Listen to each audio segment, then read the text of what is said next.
Hey everyone, it's Karen with Yes Please Paper Crafts, and in this video I'm going to be creating a scrapbook layout using the new card kit from Spellbinders. This is the one from January.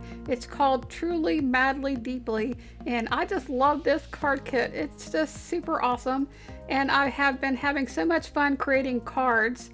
And the kit does come with 10 cards and envelopes, but you can create so much more than just 10 cards.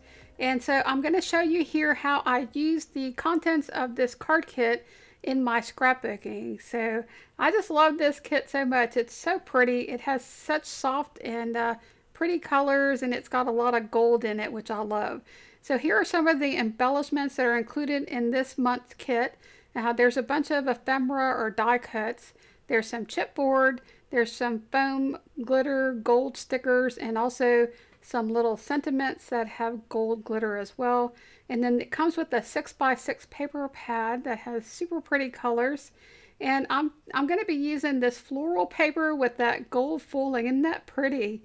I just love that paper so much. Now, even though it's only a 6x6 paper pad, you can still use that with your scrapbooking. Okay, so I'm going to be combining this with some of my supplies that came from Felicity Jane. And so you're going to see that I have some puffy alphas there and also some chipboard alphas. So the picture that I chose to use for my layout is this picture of me and my sister Terry that was taken back in 2018. It was on Christmas Eve, and we were outside on the back patio. And in Louisiana, the weather's usually not cold even at Christmas. So we were out there just hanging out, waiting for Santa Claus to come, I guess. I just thought that this was a really cute picture of me and my sister, and I thought that the colors would go really well with the papers from this Felicity Jane Capri collection and also the colors in the Spellbinders card kit. So I'm trying to figure out what paper I want to use for my background, and because I don't have any 12x12 papers from Spellbinders, I'm going to pull in the paper from Felicity Jane just to have that 12x12 paper, but I am going to use that green and pink floral as one of the main features on the background of my layout. And I'm just trying to decide what papers I want to use. I did think about using that other floral paper from the Spellbinder 6x6 paper pad, but in the end I decided that I just really wanted this really pretty green and pink floral to be the main focus on this layout, just because it's super pretty.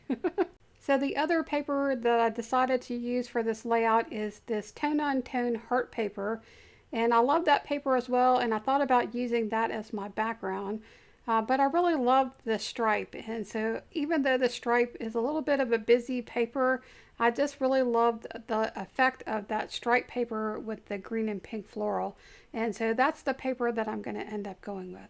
To help my photo to stand out from the background, I matted the photo with some white cardstock, and then I'm going to create a second mat using this tone-on-tone heart paper, and I'm using the We Are Memory Keepers layering guides to make a photo mat, and I love using these layering guides because it really does help to make an even mat all the way around your picture.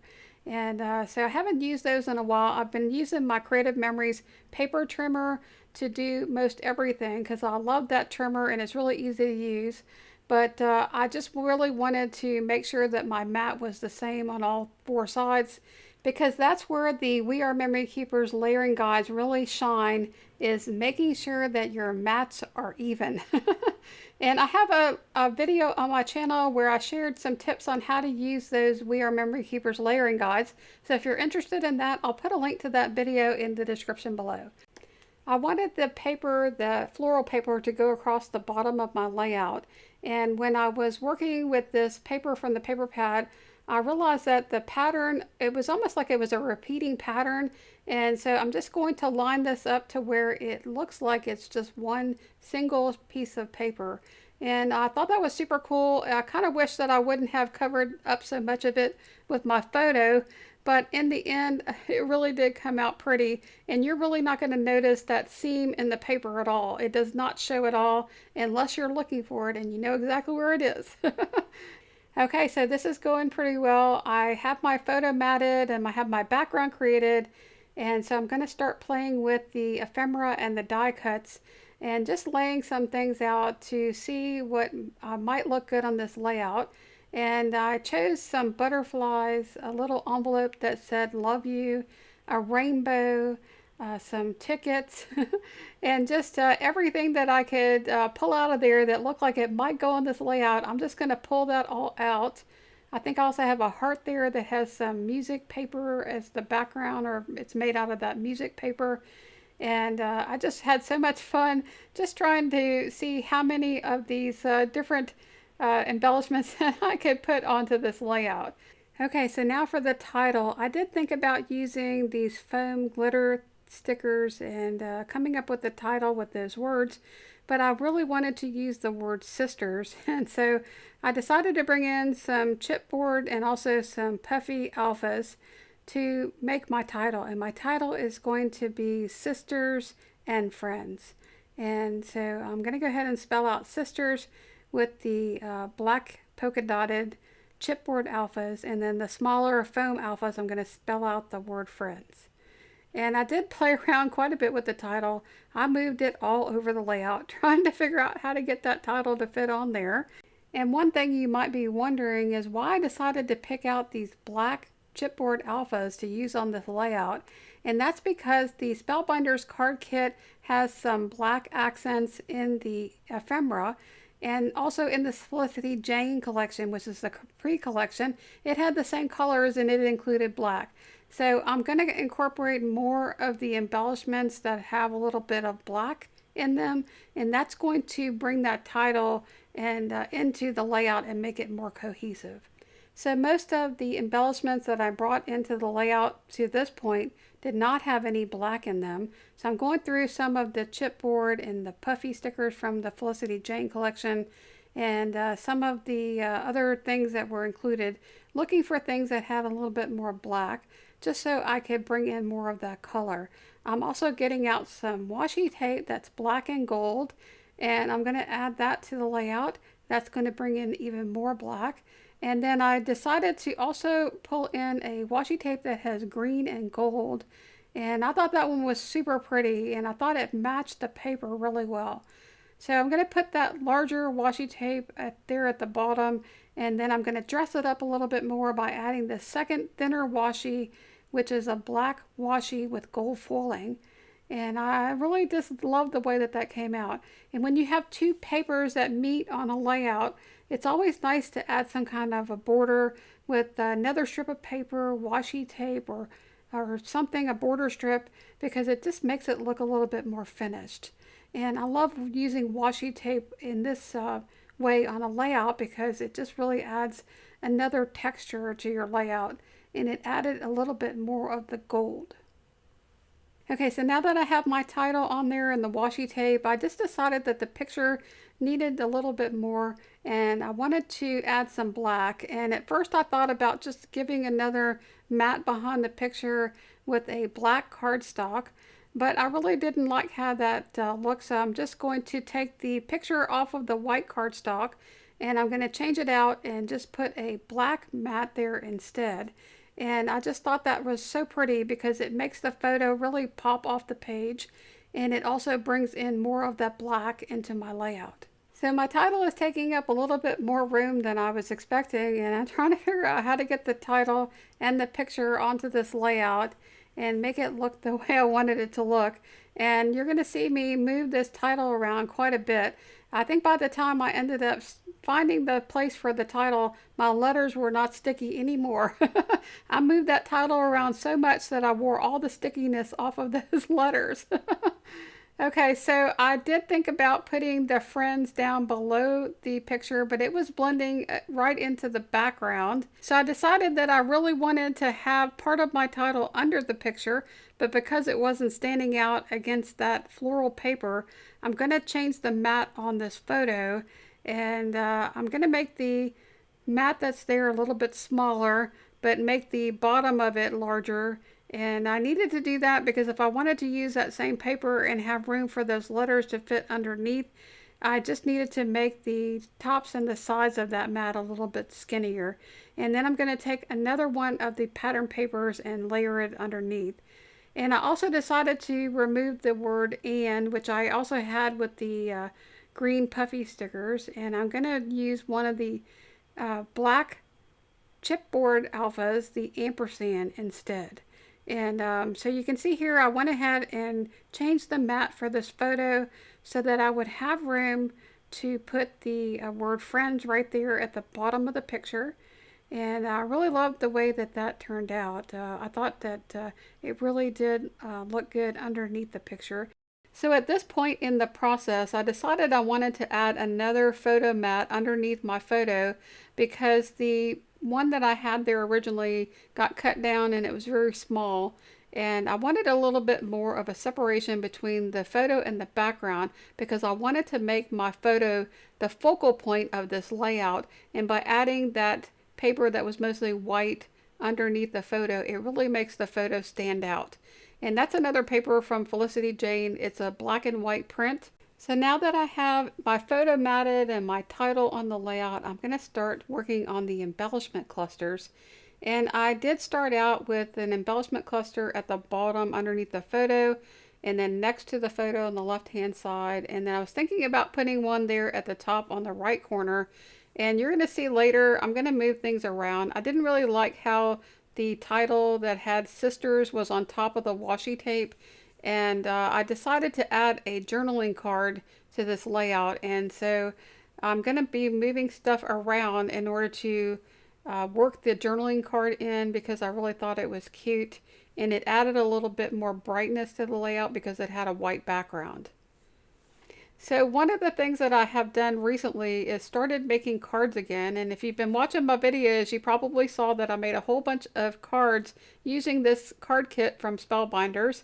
And one of the cards that I made featured some hearts that had layers and they were stapled in the middle. And how I did that was that I just layered a smaller heart on top of a larger heart. And you can do 2 or 3 layers of hearts. And then just take your stapler and just staple right into the middle, and then you can fluff up the edges of the heart, and they look really pretty. It looks really dimensional. And I used that tiny stapler from the Fun Stamper Journey with gold staples, and so the gold really adds a nice touch because it matches all of the gold foiling on this layout. Okay, I also love adding dimension to my layouts, and I recently ran out of my foam tape. This is the Scotch foam tape, and I get this huge roll from Amazon, and I think the last time I bought a roll of that, it lasted me for several years, and I ran out of it, so I decided to go ahead and buy another roll. And I love using it, but I don't like having that big bulky roll. So I went ahead and rolled it up and made a smaller roll that I'll keep next to my workspace, and then I'll put that big huge roll over with my extra adhesives. And so that way I don't have to have that huge roll by me. I can just work with the smaller one. And you can see it there on the right hand side of the screen. And how I made that is I just started rolling from the edge and just rolled it around itself until I got the amount that I wanted. And it works out really well. Okay, so here's where I bring in this journaling card that also came from Felicity Jane. I thought the colors went perfectly with this layout. I did also try to bring in a second journaling card there at the top just to make that cluster look a little bit bigger, but I really didn't end up liking how that looked, and so I'm going to change it later. But for now, I'm just trying to figure out how to put my title on there and make it look right, and I just didn't really like it there on top of the washi tape. And I tried it a couple of different places before I finally moved it up on top of the picture. So I wanted to make this card a little bit more special, so I decided to grab some more paper, and I'm going to mat the card with one of these pattern papers that is included in the 6x6 paper pad. And I did decide to go with that pink gingham paper, but I was looking to see if maybe I had a scrap of paper that was big enough, but I didn't, so I'm just going to go ahead and use that full sheet and mat this little card with that gingham paper. And I just thought that was really pretty. I love that paper. It's just such a gorgeous print. So sometimes when you're using a plaid or a gingham or sometimes a stripe, it can be a little bit of a challenge to get the pattern to look right so that you have the pattern going around the photo, or in this case the card, and that it looks good.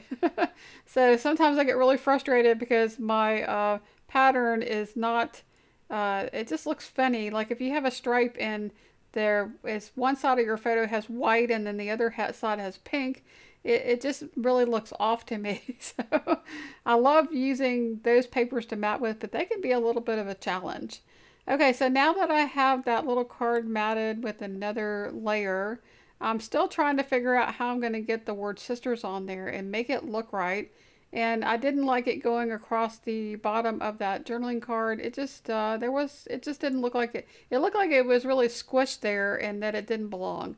And so I'm going to end up moving it to the top above the picture, which is going to lead me to move my cluster that's on the top right corner to the top left corner. Okay, so now it's time to work on the embellishment clusters, and I'm going to be playing quite a bit of musical embellishments. And I just love moving the embellishments around my layout until I just get it the way I want it to look. And I decided at the top there, I just needed something to ground that cluster. And so I decided to take this large tag that was included with the die cuts that came in the card kit and extend it out past the edge of the paper. And one of the things that happens when you run something off the edge of the paper is that it becomes grounded and it looks like it belongs there because it's not floating in the middle of your page. And so I love making tags fall off the page. I love making circles fall off the page. And what I'll do is once I have that cluster built, I will turn my layout over and I will just cut off the excess. And so the that tag will just, be even with the edge of the layout. And I really love how that cluster came together with all of the layered hearts and the ticket. And then I also added some twine to the tag.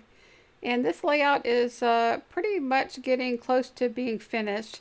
I did actually not film part of the scrapbook process because I kind of left it for a day, and when I came back the next day to start working on the layout, I forgot to start recording, and so I did miss out on recording part of it, but you really didn't miss much because most of what I put onto the layout the day before was what I ended up with the day after. I was just gluing stuff down and sticking things on there. So okay, so this is the next day, and once I had the layout all glued down and put together, I decided that it was a little bit empty up there on the top right corner, and I thought, wouldn't that be pretty to just scatter a bunch of these sequins all over the layout? It added a really pretty sparkle, and it did give a little bit of more interest to that empty corner that was over there. And in person, that just looks super good. So I was really happy with how that turned out. And yeah, I think this layout is pretty much done. Okay, so if you would like to see the cards that I created when I used the card kit to make cards, I have another video on my channel where I did a project share with all the cards that I created. And you want to be sure to check that out if you love card making and you want to get some ideas on how to use this kit to make cards. Okay, so the last thing that I'm going to do here is go ahead and glue all these sequins down, and I'm using a crystal picker. I'm not exactly sure what that tool is called. I think it's called the Crystal Katana, and I lost that Crystal Katana in my craft room. I couldn't find it anywhere because I didn't put it back where it's supposed to be. And so anyway, I ordered a new one from Amazon, but I have to say I don't like that new one from Amazon as much. And it was funny because the day that I got that new crystal picker from Amazon was the day that I remembered where I put the other one. Don't you hate when that happens? Anyway, so that's all I have for this video. I'm going to show y'all some close-ups, and I hope y'all enjoyed seeing the process for this scrapbook layout, and that you'll join me next month when I create using the Spellbinders February card kit. Okay, so y'all take care. Hope y'all have an awesome week, and I hope to see you next time. Bye now.